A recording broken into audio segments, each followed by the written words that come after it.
मी एका गावाला 2 दिवस राहायची नाही का? कोणी माझा पाठलाग केला तर? बाईच्या जातीला किती भीती रे. मी त्या दिवशी एसटीला नंबर लावला. प्रचंड आभाळ आलेलं, काड काड काड विजा होत आहेत, अख्खं आभाळ भरलेलं, प्रत्येकाला घरी जायची घाई. आणि मी नंबर लावला एसटीला. कंडक्टर मग जवळ आणि तिकीट बंद केली. कारण माझा अवतारच भयानक होता. त्याला वाटलं येडी बाई. मी येडी बाई सारखेच होते. मलाही राग आला. मी घुसली गाडीत. तो म्हटला बाई तिकीट दिली नाही, खाली उतर. म्हटलं मी उतरणार नाही.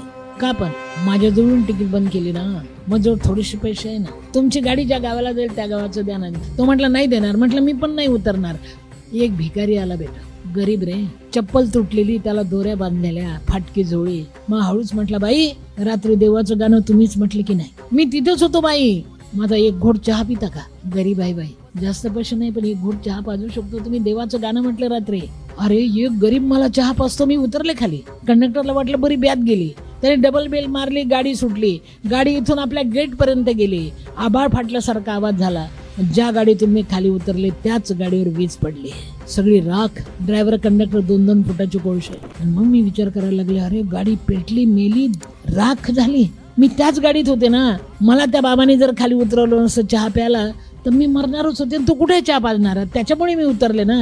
लक्षात घ्या, अख्खा दिवस मी त्या माणसाला शोधत होते. तो बाबा मला सापडलाच नाही बेटा. तो बाबा मला सापडलाच नाही.